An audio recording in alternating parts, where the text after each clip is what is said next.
Hello guys, magandang araw sa inyong lahat. Meron naman akong bagong video na i-share sa inyo kung paano mag-tune up ng engine. Ito ay 4HG1 engine. Okay, muna itong rocker arm cover guys. Ito na guys, bukas na yung rocker arm cover. Ito yung rocker arm. Saka ito yung camshaft yung dito, yung tawag dito cam lobe. Yung ano guys, yung valve, kung nasana tapat yung ano valve, yun ang intake, kasi natapat siya sa butas ng intake manifold. Yung ano naman, exhaust, yung natapat sa butas ng exhaust manifold. Ito exhaust, intake, exhaust, intake, exhaust.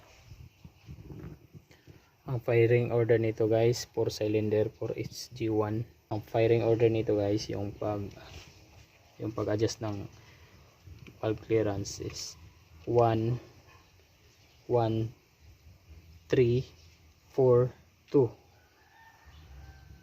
Adjust ka dito, tapos sa 3 naman yung susunod, ay yung pangatlo yung piston number 4, saka yung pang last yung piston number 3. Ito ay nasa top dead center na to guys. Yan yung ano, yun yung timing mark nya. Nakapisto number 1 na yan, top dead center. Kailangan sarado na yung dalawang barbula. Yun, may clearance na sila kasi sarado na yung dalawang barbula. Ito yung i-adjust ko na, i-adjust natin, bigyan natin ng gap, ano natin, yung sukatin natin. Yung gamitin ko yung pangsukat na filler gauge 0.016 inches. Magsisimula muna ako sa piston number 1.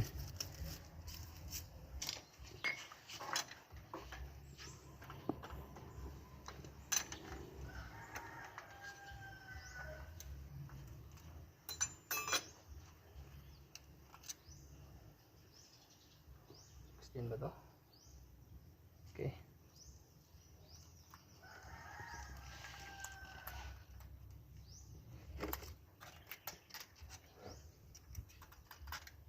Tama lang guys.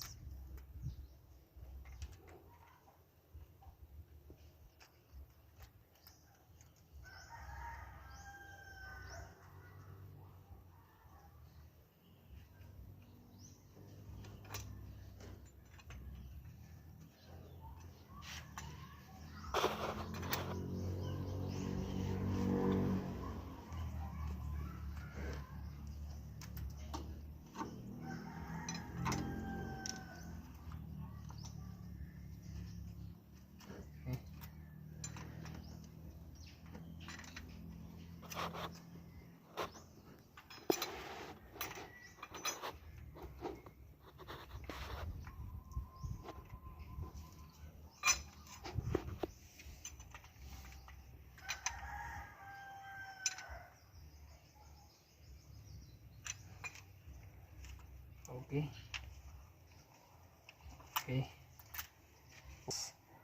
1 3 4 2 na firing order. Yung running mate nya yung 1 at saka 4.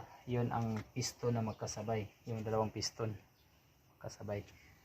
Saka yung running mate ng number 3 ay itong to, yung dalawang piston ay magkasabay. Ang tanda nito guys, yung cam lobe, yung opposite dito sa rocker arm. Yan, opposite yung ano, yung ganito, yung cam lobe nya.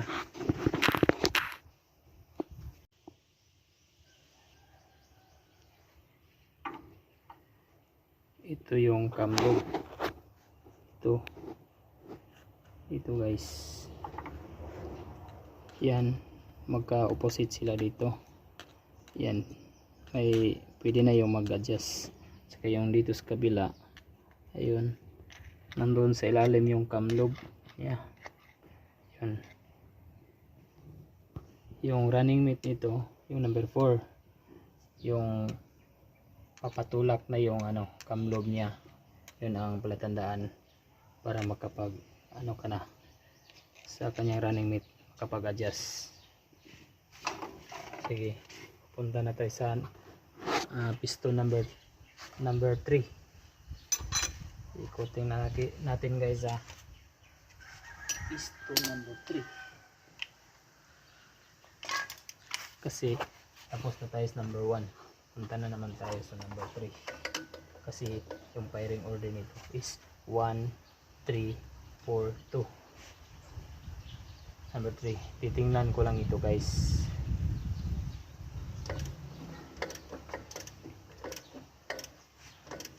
Yung running mate niya is ito at saka 3.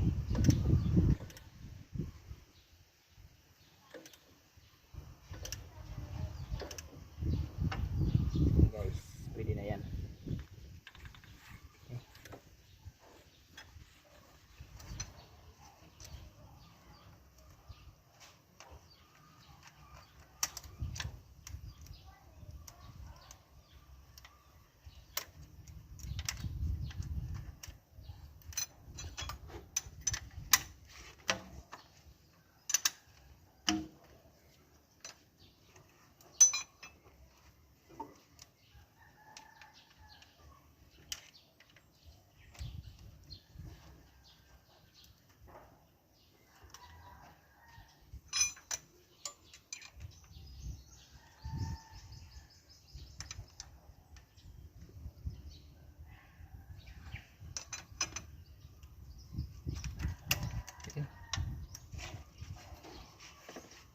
Exhaust na naman.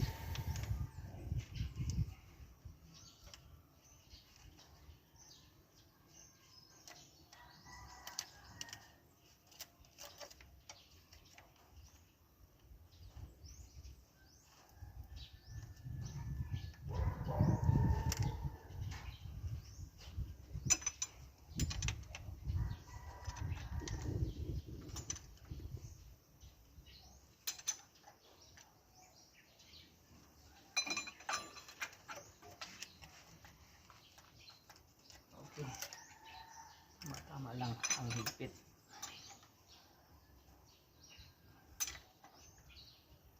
Pupunta na naman tayo sa piston number 4, kasi 1, yung firing order niya is 1, 3, 4, 2. Dito na naman tayo sa pangatlo, piston number 4.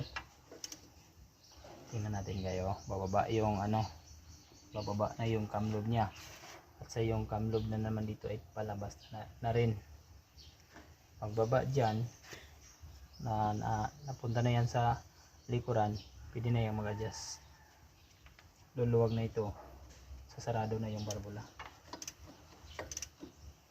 Yung running mate niya is number 1, yung patulak na to, papuntang patulak na, pwede na yung i-adjust yung number 4, yung patulak na yung intake na valve. Pwede rin tingnan yung yung timing mark.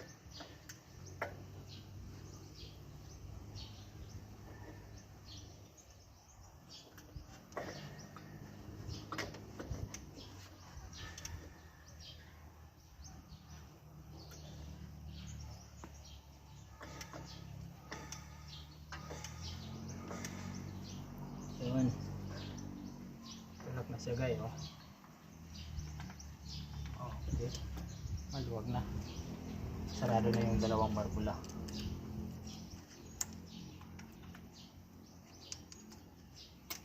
Saka yung running mate valve niya, yung running mate na piston niya, yung barbula sa intake ay patulak na rin, papuntang pa-open.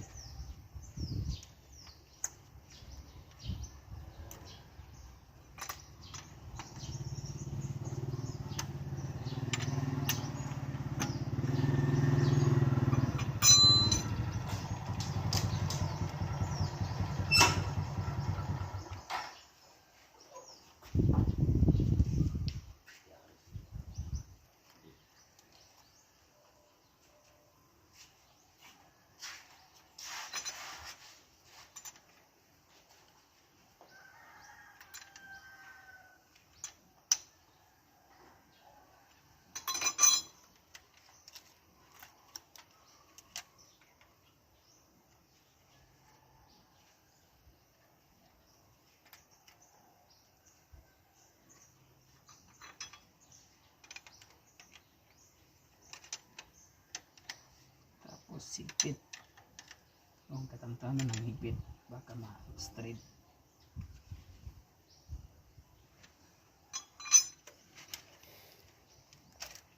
Okay guys, number 2, yung last na i-adjust natin, yung number 2. Ang running mate naman niya yung number 3. Ito, pag patulak na to, pwede na itong i-adjust.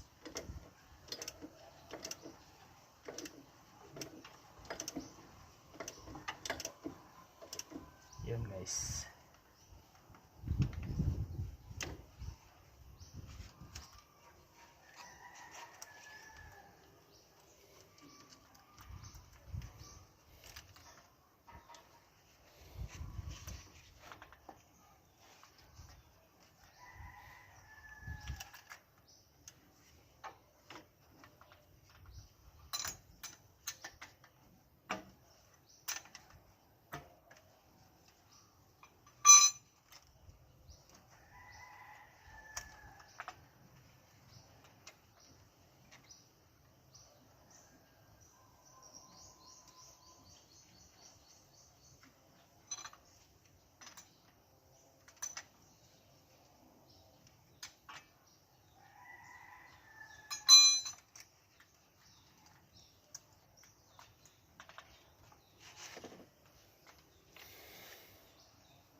Okay, tapos na guys.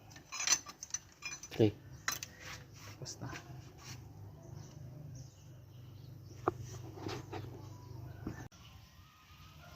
Okay guys, tapos ko nang ibinalik yung rocker arm cover guys.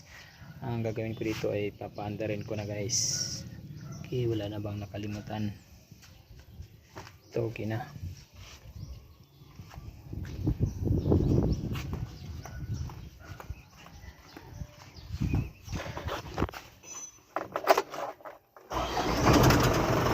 Guys,